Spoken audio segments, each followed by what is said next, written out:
अहनमक्तदा diamond radio channel असगी crime reports थोरमसिबु ताबिरिबसिंगबु जेम्स सेगुरजमना तरामना उक्चबगा लोइनना इकोकनोना खुरुमजरी ngasimu pudana lakchari diamond radio gi chamaga kunthraga nipan suba tangkak crime reports diamond radio gi seren episode asi ahan badagina kunthraga taret suba phawba miyamda radio asina sandoktuna tahanjari ngasi amuk chamaga kunthraga nipan suba case amamu tahanjagadori serial asina inkhalak libana ha kaya amadi mung manungi mama mapa oiba kayada khajiktang oirabasu mikup nahum singna cheksinna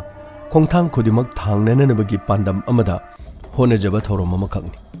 अदुबु ताबिरिब खुदिमक diamond radio की crime reports ना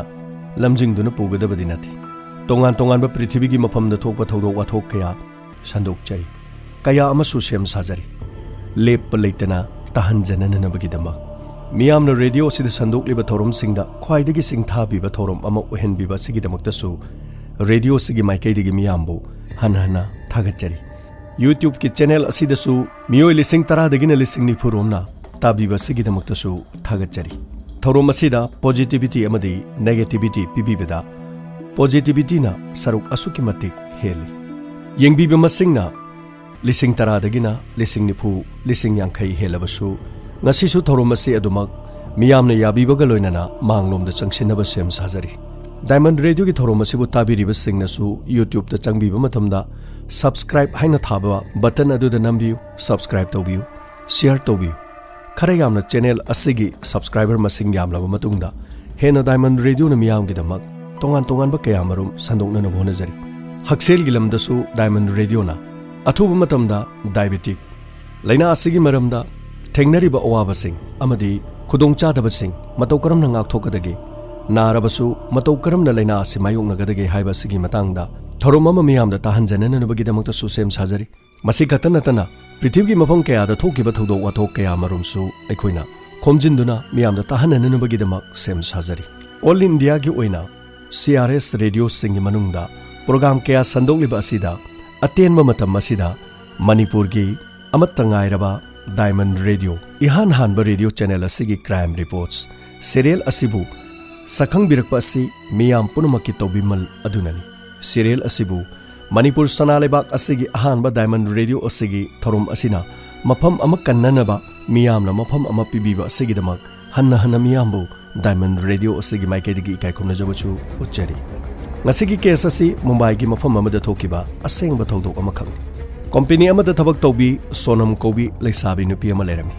महक office नंगलरोय हाइदुना हाथु हाथु लोसिलमी मोपानुपा बिसालना toilet चंगे तौबा मतमदा Nandi यामना Koyna toilet यामना ले आइदि office नंगलरोय अदो आई हाना चंगे असुमना हाइरम मतमदुदा मखोइगी ममानासु बिसालदा नसेसे यामना थेंग्रे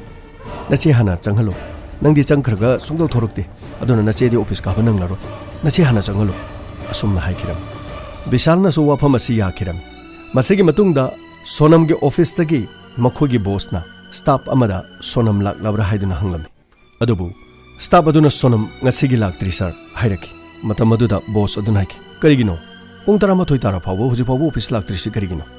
phone दो ट्राइन तो सर फोन दि अइना अहुमलक तौरबने दो रेस्पॉन्स अमत लेति अदुदि मयुमदा तौरोदना मयुमगी लैंडलाइन नंबर खंग नत्रो सर अइ युमदा तौजकी स्टाफ अदुना युमदा कॉल तौकी अमदि विशाल पाइरकी हेलो सोनमबु युमदा लेबिब्रा हौजि फावबा ऑफिस ता लाक्ति अखोइ बॉस ना ngangbada loire how it possible मादे ऑफिस चटकिबा याम कोइरेना होजु बोबो ऑफिस ता लाक्ट्रिदि करिगिनो यामना कोइरे माहक चटकिबदि ए मादे ऑफिस तदि लाक्ते मागे अतोबा थबक चटकनी हाइबिरमब्रा मरु मपांगसिंग अते अते पाव मत लौना बियुबा ऑफिस तदि माहक लाक्तबा सेंगबनी बॉस नसु यामना सावरे मसिगी मतुंगदा मखोइगी ममाना करि तौरे हाइना हंगलामे मतमदुदा ऑफिस तगी फोन लाकुन ऑफिस ते अखोइ से लाक्ते हाइ ए होजु बाबू मादी कताई चलीबा कॉल अमुतो तो असुमना हाइरमी विशाल न मच्चेद कॉल तौकी अदुबु स्विच ऑफ हाइरखी मसिगी मतुंगदा विशाल न ममा दाइकी इमा अई पुलिस ता पाउ पिबना फरनी खले पुलिस स्टेशन नमदा चलुकीगे इमा नंग लेरम असुमना हाइरगा विशाल पुलिस ता चटखिरम यामना पाखतकी मरमदी ऑफिस तकी थोखरगा पुंग 13 हेलब मतुंगदा ऑफिस ता लाक्ते हाइरपा असिदा ममासो वाजरम ꯃꯁꯤꯒꯤ ꯃꯇꯨꯡꯗ ꯕꯤꯁꯥꯜꯅ ꯄꯨꯂꯤꯁꯇ ꯀꯝꯄ꯭ꯂꯦꯟ ꯇꯧꯔꯝꯃꯤ ꯃꯍꯥꯛꯀꯤ ꯃꯆꯦ ꯃꯇꯝ ꯆꯥꯅ ꯑꯣꯐꯤꯁꯇ ꯅꯨꯡꯇꯤꯒꯤ ꯆꯠꯄꯒꯨꯝ ꯆꯠꯈꯤ ꯑꯗꯨꯕꯨ ꯑꯣꯐꯤꯁꯇ ꯂꯥꯛꯇꯦ ꯍꯥꯏꯗꯨꯅ ꯍꯥꯏꯔꯛꯈꯤ ꯑꯃꯗꯤ ꯃꯍꯥꯛꯀꯤ ꯐꯣꯟ ꯁ꯭ꯋꯤꯆ ꯑꯣꯐ ꯂꯩꯈꯤ ꯍꯥꯏꯔꯛꯈꯤ ꯃꯁꯤꯒꯤ ꯃꯇꯨꯡꯗ ꯄꯨꯂꯤꯁꯅ ꯔꯦꯜꯋꯦꯗ ꯐꯣꯟ ꯇꯧꯈꯤ ꯑꯃꯗꯤ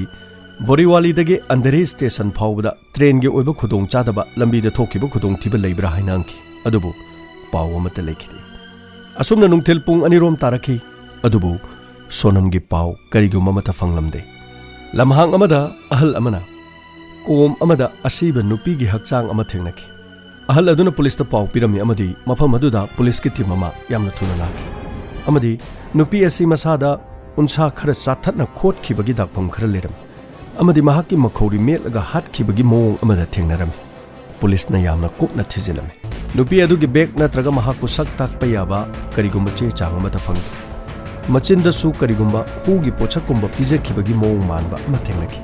ꯅꯨꯄꯤꯁꯤ ꯃꯁꯛ ꯈꯪꯅꯅꯕ ꯆꯦ ꯆꯥꯡ ꯑꯃꯠꯇ ꯐꯪꯈꯤꯗꯕꯅ ꯃꯍꯥꯛ ꯀꯅꯥꯅꯣ ꯍꯥꯏꯕꯁꯤ ꯄꯨꯂꯤꯁꯅ ꯈꯪꯂꯝꯗꯦ ꯄꯨꯂꯤꯁꯅ ꯀꯨꯞꯅ ꯈꯪꯅꯕ ꯄꯣꯁꯠꯃꯣꯔꯇꯦꯝꯒꯤꯗꯃꯛ ꯑꯁꯤꯕ ꯃꯁꯥ ꯊꯥꯈꯤꯔꯝꯃꯤ ꯑꯃꯗꯤ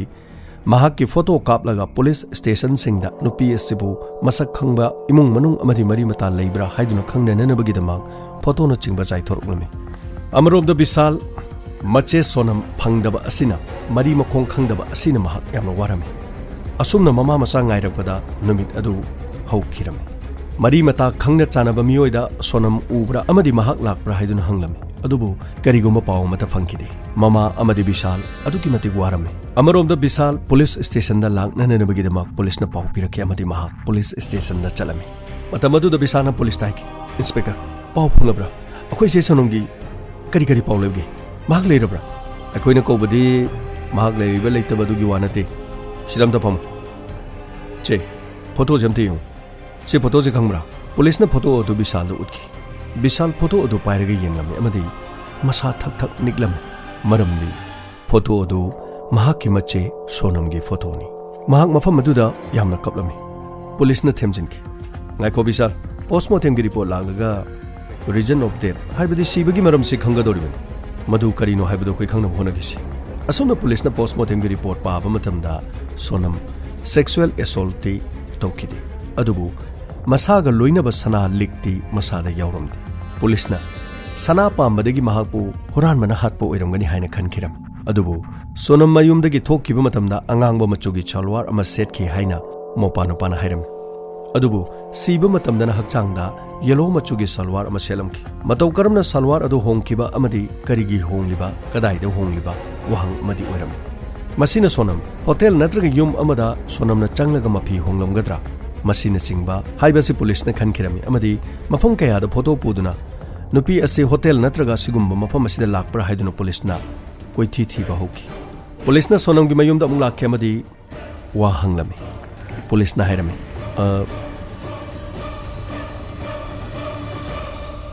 ꯑꯁꯤꯕꯁꯤꯒꯤ ꯃꯔꯝ ꯈꯪꯅꯅꯕꯒꯤ ꯋꯥꯍꯪ ꯈꯔ ꯍꯪꯖꯒꯦ ꯁꯣꯅꯝꯒꯤ ꯕꯣꯏꯐ꯭ꯔꯦꯟꯒꯨꯝꯕ ꯂꯩꯕꯤꯕ꯭ꯔꯥ ꯅꯠꯇ꯭ꯔꯒ ꯃꯤ ꯑꯇꯣꯞꯄꯒ ꯅꯨꯡꯉꯥꯏꯅꯗꯕꯒꯨꯝꯕ ꯁꯥꯎꯅꯕ ꯈꯠꯅꯕ ꯅꯠꯇ꯭ꯔꯒ ꯑꯔꯤꯕ ꯍꯥꯟꯅ ꯈꯪꯅꯔꯝꯕ ꯕꯣꯏꯐ꯭ꯔꯦꯟꯒ ꯁꯥꯎꯅꯕ ꯀꯔꯤꯒꯨꯝꯕ ꯋꯥꯐꯝꯁꯤꯡ ꯊꯧꯗꯣꯛꯁꯤꯡ ꯊꯣꯛꯈꯤꯕ ꯂꯩꯕꯤꯕ꯭ꯔꯣ ꯁꯦꯡꯅ ꯈꯨꯝꯕꯤꯌꯨ ꯀꯦꯁ ꯑꯁꯤꯒꯤꯅꯦ ꯀꯔꯤꯒꯨꯝꯕ ꯂꯤꯛꯂꯝ ꯈꯔ ꯐꯪꯅꯅꯕꯒꯤꯅꯦ ꯑꯩꯈꯣꯏꯅ ꯍꯣꯠꯅꯖꯔꯤꯕꯁꯤ ꯃꯇꯝ ꯑꯗꯨꯗ ꯕꯤꯁꯥꯜꯅ ꯍꯥꯏꯔꯛꯈꯤ ꯏꯟꯁꯄꯦꯛꯇꯔ ꯏꯆꯦꯒꯤ ꯅꯨꯡꯉꯥꯏꯅꯗꯕꯗꯤ ꯀꯅꯥꯁꯨ ꯂꯩꯇꯦ ꯍꯣꯏ ꯑꯗꯨꯕꯨ ꯃꯍꯥꯛꯀꯤ ꯑꯣꯐꯤꯁꯇ ꯊꯧꯗꯣꯛ ꯃꯆꯥ ꯈꯔ ꯊꯣꯛꯄꯗꯤ ꯂꯩ ꯀꯔꯤ ꯑꯣꯐꯤꯁꯇ ꯀꯔꯤ ꯊꯧꯗꯣꯛ ꯊꯣꯛꯀꯦ ꯍꯥꯏꯁꯤꯕꯣ ꯁꯔ ꯑꯣꯐꯤꯁꯇ ꯃꯈꯣꯏꯒꯤ ꯕꯣꯁ ꯑꯣꯏꯕ ꯔꯥꯍꯨꯜ ꯁ꯭ꯔꯤꯕꯥꯁꯇꯕ ꯍꯥꯏꯕꯗꯨꯅ ꯌꯥꯝꯅ ꯊꯤꯅ ꯃꯥꯕꯨ ꯆꯩ ꯑꯗꯨꯒ ꯑꯣꯐꯤꯁ ꯑꯗꯨꯗ ꯊꯕꯛ ꯇꯧꯕ ꯄ꯭ꯔꯗꯤꯞ ꯇ꯭ꯔꯤꯕꯦꯗꯤ ꯀꯧꯕ ꯅꯨꯄꯥ ꯑꯃꯁꯨ ꯂꯩ ꯃꯁꯤ ꯃꯍꯥꯛꯀ ꯍꯦꯛ ꯂꯣꯏꯅꯕꯅꯤ ꯃꯁꯤꯒꯤ ꯃꯇꯨꯡꯗ ꯄꯨꯂꯤꯁꯅ ꯑꯣꯐꯤꯁꯇ ꯑꯃꯨꯛ ꯆꯠꯈꯤ ꯑꯃꯗꯤ ꯋꯥ ꯍꯪꯕ ꯍꯧꯔꯝꯃꯤ ꯔꯥꯍꯨꯜ ꯁ꯭ꯔꯤꯕꯥꯁꯇꯕ ꯍꯥꯏꯔꯤꯕ ꯃꯈꯣꯏꯒꯤ ꯕꯣꯁ ꯑꯗꯨꯗ ꯋꯥ ꯍꯪꯕ ꯃꯇꯝꯗ ꯃꯍꯥꯛꯅ ꯍꯥꯏꯔꯛꯈꯤ ꯏꯟꯁꯄꯦꯛꯇꯔ ꯑꯣꯐꯤꯁ ꯍꯥꯏꯕꯁꯤꯗꯤ ꯋꯥ ꯈꯔ ꯉꯥꯡꯅꯕ ꯈꯔ ꯆꯩꯅꯕ ꯉꯥꯛꯇꯅꯤ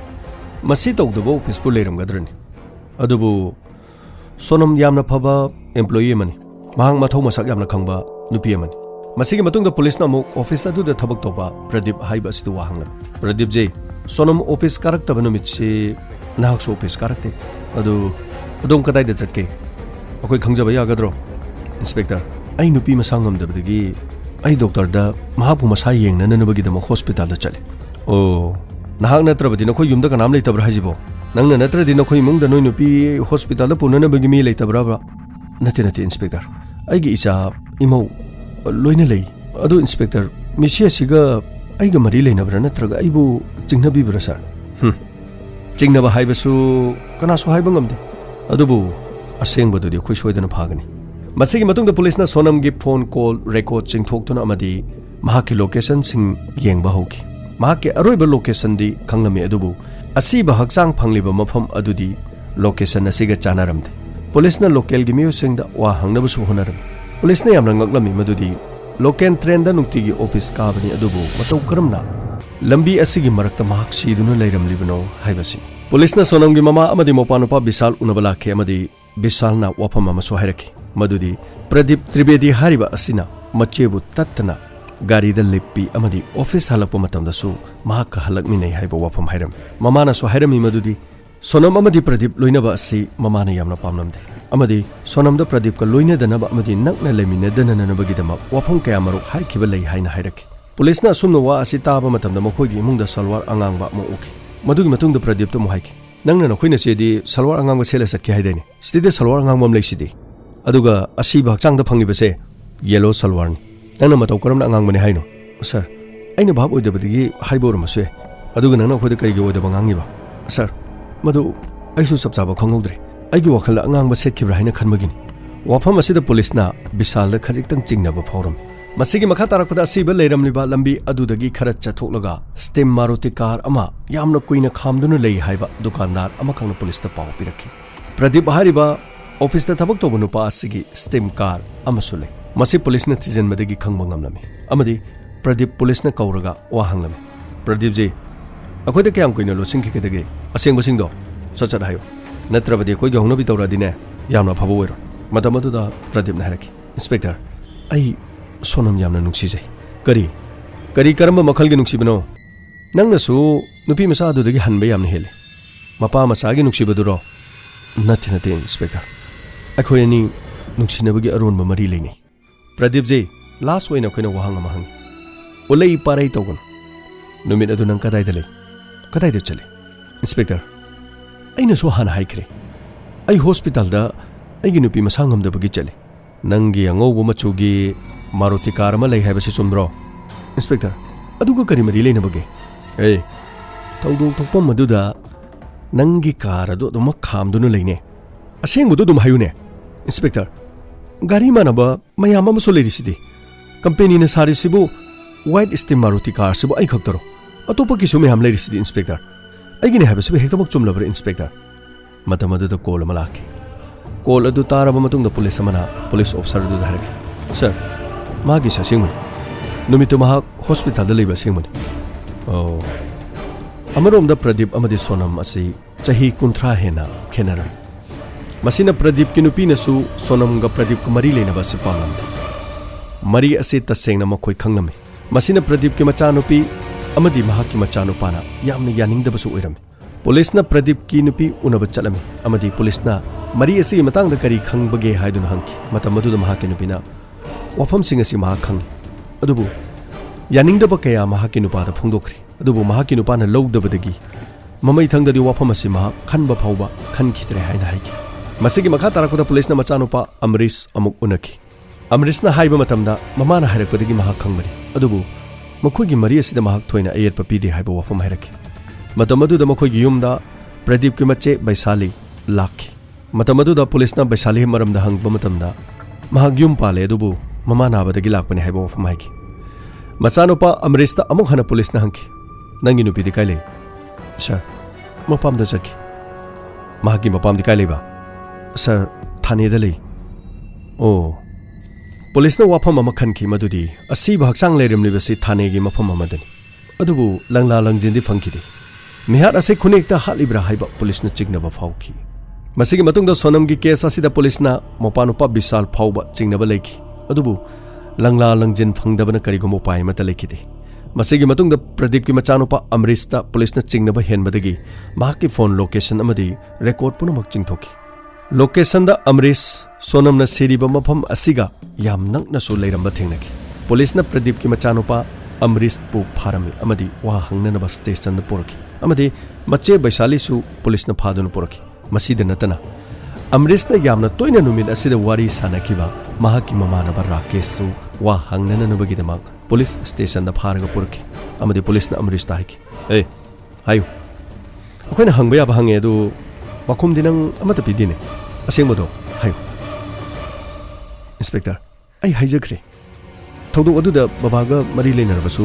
ꯑꯩꯒ ꯀꯔꯤꯒꯨꯝꯕ ꯃꯇꯝ ꯑꯃꯗ ꯃꯔꯤ ꯂꯩꯅꯗꯦ ꯍꯣꯏ ꯃꯗꯨ ꯋꯥꯐꯝꯗꯣ ꯏꯃꯥꯅ ꯍꯥꯏꯕꯗꯒꯤ ꯑꯩꯅ ꯇꯥꯕꯅꯤ ꯑꯗꯨꯕꯨ ꯑꯩ ꯃꯗꯨꯗ ꯑꯩ ꯀꯔꯤꯝꯇ ꯌꯥꯎꯗꯦ ꯑꯦ ꯁꯥꯈꯤ ꯂꯣꯏꯅ ꯂꯩꯔꯕꯅꯤꯅꯦ ꯅꯆꯤꯟꯅ ꯑꯁꯦꯡꯕꯗꯣ ꯍꯥꯏꯌꯨꯅꯦ ꯑꯗꯨꯕꯨ ꯑꯃꯔꯦꯁꯅ ꯄꯥꯛ ꯍꯥꯏꯈꯤꯔꯝꯗꯦ ꯃꯁꯤꯒꯤ ꯃꯇꯨꯡꯗ ꯃꯆꯦ ꯕꯩꯁꯥꯂꯤꯁꯨ ꯄꯨꯂꯤꯁꯅ ꯋꯥ ꯍꯪꯕ ꯃꯇꯝꯗ ꯉꯥꯏꯍꯥꯛ ꯉꯥꯏꯍꯥꯛꯀꯤ ꯄꯥꯎꯈꯨꯝ ꯑꯁꯤ ꯑꯃꯠꯇ ꯃꯥꯟꯅꯔꯝꯗꯦ ꯑꯗꯨꯕꯨ ꯔꯥꯀꯦꯁ ꯍꯥꯏꯔꯤꯕ ꯑꯃꯔꯤꯁꯀꯤ ꯃꯃꯥꯟꯅꯕ ꯑꯁꯤꯅ ꯄꯨꯂꯤꯁꯅ ꯋꯥ ꯍꯪꯕꯗ ꯑꯁꯦꯡꯕ ꯂꯣꯏꯅ ꯍꯥꯏꯗꯣꯔꯛꯈꯤ ꯊꯕꯛ ꯄꯨꯝꯅꯃꯛ ꯑꯃꯔꯤꯁ ꯑꯃꯗꯤ ꯃꯍꯥꯛꯀꯤ ꯃꯆꯦ ꯕꯩꯁꯥꯂꯤ ꯑꯅꯤꯒꯤ ꯄ꯭ꯂꯥꯟ ꯉꯥꯛꯇꯅꯤ ꯍꯥꯏꯕ ꯋꯥꯐꯝ ꯍꯥꯏꯔꯛꯈꯤ ꯃꯁꯤꯒꯤ ꯃꯇꯨꯡꯗ ꯄꯨꯂꯤꯁꯅ ꯑꯃꯨꯛ ꯑꯃꯔꯤꯁꯇ ꯍꯥꯏꯈꯤ ꯅꯪꯅꯗꯤ ꯋꯥ ꯍꯥꯏꯗꯅ ꯂꯣꯏ ꯂꯣꯜꯂꯦ ꯅꯪꯒꯤ ꯅꯃꯥꯟꯅꯕ ꯔꯥꯀꯦꯁꯅ ꯍꯥꯏꯗꯣꯛꯏ ꯅꯨꯃꯤꯠ ꯑꯗꯨꯗ ꯅꯪꯅ ꯊꯥꯅꯦꯒꯤ ꯃꯐꯝ ꯑꯃꯗ ꯂꯩꯔꯒ ꯔꯥꯀꯦꯁꯀ ꯌꯥꯝꯅ ꯇꯣꯏꯅ ꯐꯣꯟ ꯐꯥꯎꯅꯕꯒꯤ ꯃꯔꯝ ꯀꯔꯤꯅꯣ ꯑꯃꯗꯤ ꯅꯍꯥꯛꯀꯤ ꯂꯣꯀꯦꯁꯟꯒꯤ ꯃꯇꯨꯡ ꯏꯟꯅ ꯁꯤꯔꯤꯕ ꯃꯐꯝ ꯑꯗꯨꯒ ꯅꯍꯥꯛꯅ ꯂꯩꯔꯤꯕ ꯃꯐꯝꯗꯨꯒ ꯌꯥꯝ ꯂꯥꯞꯅꯗꯦ ꯀꯔꯤ ꯃꯔꯝꯒꯤꯅꯣ ꯑꯁꯦꯡꯕꯁꯦ ꯑꯩꯈꯣꯏꯅ ꯍꯥꯏꯌꯨ ꯍꯥꯏꯕ꯭ꯔꯥ ꯅꯠꯇ꯭ꯔꯒ ꯅꯪꯅ ꯑꯁꯦꯡꯕꯁꯦ ꯍꯥꯏꯒꯦ ꯍꯥꯏꯕ꯭ꯔꯥ ꯃꯁꯤꯒꯤ ꯃꯇꯨꯡꯗ ꯑꯃꯔꯤꯁ ꯃꯔꯥꯜ ꯌꯥꯖꯈꯤ ꯑꯃꯗꯤ ꯃꯍꯥꯛꯅ ꯍꯥꯏꯗꯣꯔꯛꯈꯤ ꯅꯨꯃꯤꯠ ꯑꯗꯨ ꯃꯈꯣꯏꯅ ꯁꯣꯅꯝꯒꯤ ꯑꯁꯦꯡꯕ ꯌꯦꯡꯗꯨꯅ ꯉꯥꯏꯕ ꯂꯩꯕ ꯅꯨꯃꯤꯠ ꯑꯃꯗ ꯈꯨꯗꯣꯡꯆꯥꯕ ꯑꯗꯨ ꯐꯪꯈꯤ ꯑꯣꯐꯤꯁꯇ ꯊꯨꯅ ꯆꯠꯅꯅꯕꯒꯤꯗꯃꯛ ꯁꯣꯅꯝ ꯃꯌꯨꯝꯗꯒꯤ ꯊꯣꯔꯛꯈꯤ ꯃꯗꯨꯒꯤ ꯃꯇꯨꯡꯗ ꯃꯍꯥꯛꯀꯤ ꯃꯃꯥꯡꯗ ꯑꯃꯔꯤꯁꯅ ꯒꯥꯔꯤ ꯈꯥꯝꯖꯤꯟꯈꯤ ꯑꯃꯔꯤꯁ ꯑꯃꯗꯤ ꯁꯣꯅꯝ ꯍꯥꯟꯅꯗꯒꯤ ꯑꯗꯨꯃꯛ ꯈꯪꯉꯤ ꯂꯣꯏꯅꯅ ꯃꯇꯝ ꯑꯗꯨꯗ ꯃꯍꯥꯛꯅ ꯑꯣꯐꯤꯁꯇ ꯆꯠꯀꯗꯕ꯭ꯔꯥ ꯃꯍꯥꯛ ꯊꯤꯟꯕꯤꯔꯝꯒꯦ ꯍꯥꯏꯈꯤ ꯃꯇꯝ ꯑꯗꯨꯗ ꯁꯣꯅꯝꯅꯁꯨ ꯃꯍꯥꯛ ꯌꯥꯝꯅ ꯊꯦꯡꯈ꯭ꯔꯦ ꯉꯁꯤꯗꯤ ꯍꯥꯊꯨ ꯍꯥꯊꯨ ꯇꯧꯕꯗ ꯑꯣꯐꯤꯁꯁꯤ ꯅꯪꯉꯔꯣꯏ ꯑꯗꯨ ꯊꯤꯟꯕꯤꯔꯝꯒꯦ ꯍꯥꯏꯔꯕꯅꯤꯅ ꯌꯥꯝꯅ ꯐꯔꯦ ꯑꯁꯣꯝꯅ ꯍꯥꯏꯕꯗꯤ ꯑꯃꯔꯤꯁꯀꯤ ꯒꯥꯔꯤ ꯑꯗꯨꯗ ꯀꯥꯈꯠꯇꯨꯅ ꯃꯍꯥꯛ ꯇꯣꯡꯈꯤ ꯃꯁꯤꯒꯤ ꯃꯇꯨꯡꯗ ꯔꯥꯀꯦꯁ ꯑꯃꯗꯤ ꯕꯩꯁꯥꯂꯤꯅ ꯃꯣꯇꯣꯔ ꯕꯥꯏꯛ ꯑꯃꯗ ꯃꯈꯣꯏꯒꯤ ꯇꯨꯡ ꯏꯟꯅꯈꯤ ꯑꯁꯣꯝꯅ ꯂꯝꯕꯤꯗ ꯒꯥꯔꯤ ꯊꯧꯔꯤꯉꯩ ꯃꯇꯝꯗ ꯍꯨꯃꯥꯡ ꯌꯥꯝꯅ ꯁꯧꯏ ꯀꯣꯜ ꯗ꯭ꯔꯤꯡ ꯑꯃꯇꯪ ꯊꯛꯁꯤ ꯍꯥꯏꯕ ꯋꯥꯐꯝ ꯑꯃꯔꯤꯁꯅ ꯍꯥꯏꯔꯛꯈꯤ ꯃꯇꯝ ꯑꯗꯨꯗ ꯁꯣꯅꯝꯅ ꯌꯥꯈꯤꯗꯦ ꯅꯠꯇꯦ ꯑꯩ ꯑꯣꯐꯤꯁ ꯌꯥꯝꯅ ꯊꯦꯡꯈ꯭ꯔꯦ ꯀꯣꯟꯅ ꯊꯥꯖꯩ ꯉꯁꯤꯗꯤ ꯑꯩ ꯑꯣꯐꯤꯁꯇ ꯁꯣꯏꯅ ꯃꯤꯋꯥ ꯇꯥꯔꯅꯤ ꯈꯤꯇꯪ ꯊꯨꯅ ꯆꯠꯁꯤ ꯃꯇꯝ ꯑꯗꯨꯗ ꯑꯃꯔꯤꯁꯅ ꯍꯥꯏꯈꯤ ꯀꯌꯥꯝ ꯀꯨꯏꯅꯦꯒꯦ ꯑꯁꯤꯗ ꯂꯩꯔꯦ ꯀꯩꯅꯣ ꯀꯣꯛ ꯂꯩꯔꯒ ꯄꯨꯔꯒ ꯑꯗꯨꯝ ꯊꯛꯑꯂꯣꯏ ꯑꯁꯣꯝꯅ ꯍꯥꯏꯔꯒ ꯃꯍꯥꯛꯅ ꯀꯣꯜ ꯗ꯭ꯔꯤꯡ ꯂꯩꯕ ꯆꯠꯈꯤ ꯑꯃꯗꯤ ꯀꯣꯜ ꯗ꯭ꯔꯤꯡ ꯑꯗꯨ ꯃꯍꯥꯛꯅ ꯃꯈꯨꯝ ꯍꯥꯡꯗꯣꯛꯇꯨꯅ ꯁꯣꯅꯝꯅ ꯊꯛꯅꯕ ꯀꯣꯜ ꯗ꯭ꯔꯤꯡ ꯑꯗꯨꯗ ꯇꯨꯝꯊꯅꯅꯕꯒꯤ ꯍꯤꯗꯥꯛ ꯍꯥꯞꯆꯤꯜꯂꯝꯃꯤ ꯑꯃꯗꯤ ꯃꯍꯥꯛꯅ ꯀꯣꯜ ꯗ꯭ꯔꯤꯡ ꯑꯅꯤꯗꯨ ꯄꯨꯗꯨꯅ ꯂꯥꯛꯈꯤ ꯑꯁꯣꯝꯅ ꯃꯍꯥꯛꯅ ꯑꯃ ꯁꯣꯅꯝꯗ ꯄꯤꯈꯤꯔꯝꯃꯤ ꯑꯁꯣꯝꯅ ꯒꯥꯔꯤ ꯑꯁꯤ ꯊꯧꯔꯛꯈꯤ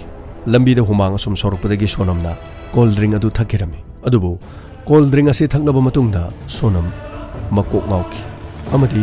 ꯃꯃꯤꯠ ꯇꯞꯅ ꯇꯞꯅ ꯎꯏꯊꯗꯨꯅ ꯒꯥꯔꯤ ꯑꯗꯨꯗ ꯇꯨꯝꯊꯈꯤ ꯃꯁꯤꯒꯤ ꯃꯇꯨꯡꯗ ꯇꯨꯡꯗ ꯏꯟꯅꯔꯛꯂꯤꯕ ꯔꯥꯀꯦꯁ ꯑꯃꯗꯤ ꯕꯩꯁꯥꯂꯤ ꯀꯥꯔ ꯑꯗꯨꯗ ꯇꯣꯡꯈꯤ ꯃꯁꯤꯒꯤ ꯃꯈꯥ ꯇꯥꯔꯛꯄꯗ ꯂꯝꯍꯥꯡ ꯑꯣꯏꯕ ꯃꯤ ꯏꯆꯠ ꯆꯠꯅꯗꯕ ꯖꯒꯥ ꯑꯃꯗ ꯀꯥꯔ ꯈꯥꯝꯈꯤ ꯑꯃꯗꯤ ꯑꯃꯔꯤꯁꯅ ꯇꯨꯝꯂꯤꯕꯤ ꯁꯣꯅꯝꯒꯤ ꯃꯉꯛꯁꯝ ꯑꯗꯨꯗ ꯃꯍꯥꯛꯅ ꯏꯜꯂꯛꯂꯤꯕ ꯆꯨꯅꯤ ꯑꯗꯨꯅ ꯂꯥꯛꯁꯤꯟꯗꯨꯅ ꯃꯈꯧꯔꯤ ꯑꯗꯨ ꯂꯥꯛꯁꯤꯟꯗꯨꯅ ꯃꯍꯥꯛ ꯍꯥꯠꯈꯤꯔꯝꯃꯤ ꯃꯁꯤꯗꯒꯤ ꯃꯈꯣꯏꯅ ꯑꯁꯤꯕ ꯍꯛꯆꯥꯡ ꯑꯗꯨ ꯃꯐꯝ ꯑꯗꯨꯗ ꯍꯨꯟꯗꯣꯛꯄ ꯌꯥꯗꯕꯗꯒꯤ ꯑꯃꯨꯛ ꯄꯨꯗꯨꯅ ꯂꯥꯛꯈꯤ ꯑꯃꯗꯤ ꯂꯝꯍꯥꯡ ꯑꯃꯗ ꯂꯩꯕ ꯀꯣ ꯃꯆꯥ ꯑꯃꯗ ꯑꯁꯤꯕ ꯍꯛꯆꯥꯡ ꯑꯗꯨ ꯃꯈꯣꯏ ꯑꯍꯨꯝ ꯆꯪꯅ ꯊꯥꯗꯈꯤꯔꯝꯃꯤ ꯑꯃꯗꯤ ꯑꯃꯔꯤꯁꯅ ꯄ꯭ꯂꯥꯟ ꯇꯧꯗꯨꯅ ꯄꯨꯔꯛꯄ ꯑꯦꯁꯤഡ് ꯂꯤꯛꯂꯤ ꯑꯃ ꯄꯨꯊꯣꯔꯛꯈꯤ ꯑꯃꯗꯤ ꯀꯣꯝ ꯑꯗꯨꯗ ꯕꯩꯁꯥꯂꯤꯒꯤ ꯃꯃꯥꯏꯗ ꯍꯩꯊꯈꯤ ꯑꯗꯨꯕꯨ ꯕꯩꯁꯥꯂꯤꯒꯤ ꯃꯃꯥꯏꯗ ꯑꯦꯁꯤഡ് ꯑꯗු ꯌꯥꯝꯅ ꯆꯣꯡꯈꯤꯔꯝꯗꯦ ꯑꯗꯨꯕꯨ ꯆꯣꯡꯈꯤꯕ ꯈꯔ ꯑꯗꯨꯅ ꯃꯃꯥꯏꯗ ꯃꯆꯦꯠ ꯃꯆꯦꯠ ꯇꯠꯂꯝꯃꯤ ꯃꯍꯥꯛꯅ ꯁꯤꯗ꯭ꯔꯤꯉꯩꯒꯤ ꯃꯇꯝꯗ ꯃꯁꯥꯗ ꯌꯥꯎꯕ ꯁꯅꯥꯒꯤ ꯂꯤꯛ ꯑꯃꯗꯤ ꯁꯅꯥ ꯃꯈꯣꯏꯅ ꯂꯧꯊꯣꯛꯈꯤ ꯃꯁꯤꯒꯤ ꯃꯔꯝꯗꯤ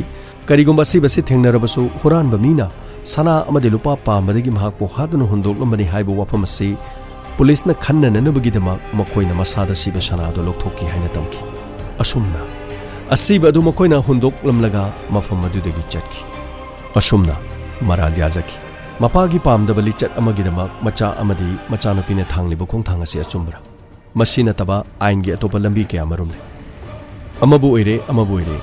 ꯐꯅ ꯃꯔꯥꯜ ꯂꯩꯔꯕꯁꯨ ꯇꯥꯏꯕꯪ ꯃꯤꯑꯣꯏꯕ ꯑꯩꯈꯣꯏꯅ ꯃꯤꯑꯣꯏꯕ ꯑꯃꯗ ꯁꯤꯕꯒꯤ ꯆꯩꯔꯥꯛ ꯄꯤꯕ ꯌꯥꯗꯦ ꯃꯁꯤꯗꯤ ꯃꯤꯌꯥꯝ ꯄꯨꯝꯅꯃꯛꯅ ꯈꯪꯂꯕ ꯋꯥꯐꯝ ꯐꯅꯕ ꯑꯃ ꯁꯤꯜꯂꯨꯕꯗ ꯂꯝꯕꯤ ꯑꯗꯨꯅ ꯑꯔꯥꯟꯕ ꯑꯣꯏꯔꯕꯗꯤ ꯑꯔꯥꯟꯕ ꯆꯥꯝꯃ ꯑꯣꯏ ꯐꯅ ꯌꯥꯅꯤꯡꯗꯕ ꯑꯣꯏꯔꯕꯁꯨ ꯐꯅ ꯄꯥꯝꯗꯕ ꯑꯣꯏꯔꯕꯁꯨ ꯃꯤ ꯍꯥꯠꯄ ꯍꯥꯏꯕꯗꯨꯅ ꯗꯟꯗꯤ ꯐꯪꯕ ꯇꯥꯈꯤ ꯑꯁꯨꯝꯅ ꯃꯔꯥꯜ ꯂꯩꯕ ꯃꯈꯣꯏ ꯄꯨꯂꯤꯁꯅ ꯐꯥꯖꯤꯟꯗꯨꯅ ꯆꯥꯔꯖꯁꯤꯠ ꯊꯥꯡꯒꯠꯂꯕ ꯃꯇꯨꯡꯗ ꯗꯟꯗꯤ ꯄꯤꯅꯅꯕꯒꯤꯗꯃꯛ ꯂꯣꯛꯑꯞꯇ ꯂꯩꯈꯤ ꯑꯁꯨꯝꯅ ꯃꯈꯣꯏ ꯃꯄꯨꯟꯁꯤ ꯆꯨꯞꯄ ꯐꯥꯗꯣꯛ ꯇꯥꯈꯤ ꯃꯁꯤꯅꯤ ꯉꯁꯤ ꯗꯥꯏꯃꯟ ꯔꯦꯗꯤꯑꯣꯅ ꯄꯨꯖꯔꯛꯂꯤꯕ 139 ꯁꯨꯕ ꯇꯥꯡꯀꯛ ꯋꯥꯔꯤ ꯑꯁꯤ ꯇꯥꯕꯤꯔꯒ ꯑꯐꯕꯇꯃꯛ ꯂꯧꯁꯤꯟꯕꯤꯌꯨ ꯐꯠꯇꯕꯗꯤ ꯅꯥꯀꯟꯗ ꯊꯝꯕꯤꯌꯨ ꯈꯣꯡꯊꯥꯡ ꯄꯨꯝꯅꯃꯛ ꯈꯟꯊꯗꯨꯅ ꯑꯐ ꯐꯠꯇ ꯇꯨꯡ ꯃꯥꯡ ꯌꯦꯡꯗꯨꯅ ꯄꯥꯡꯊꯣꯛꯄꯤꯌꯨ ꯇꯥꯡꯅ ꯄꯣꯛꯄ ꯃꯤꯑꯣꯏ ꯄꯣꯛꯎ ꯍꯦꯟꯅ ꯆꯦꯛꯁꯤꯟꯕꯤꯌꯨ ꯋꯥꯈꯜ ꯂꯩꯇꯥꯕꯤꯌꯨ ꯄꯨꯛꯅꯤꯡ ꯐꯥꯊꯕꯤꯌꯨ ꯉꯁꯤꯒꯤꯗꯃꯛꯇꯗꯤ ꯖꯦꯝꯁ ꯍꯥꯏꯒ꯭ꯔꯨꯖꯝꯅ ꯑꯃꯨꯛꯀ ꯍꯟꯅ ꯇꯥꯕꯤꯔꯤꯕꯁꯤꯡꯕꯨ ꯈꯨꯔꯨꯝꯖꯔꯤ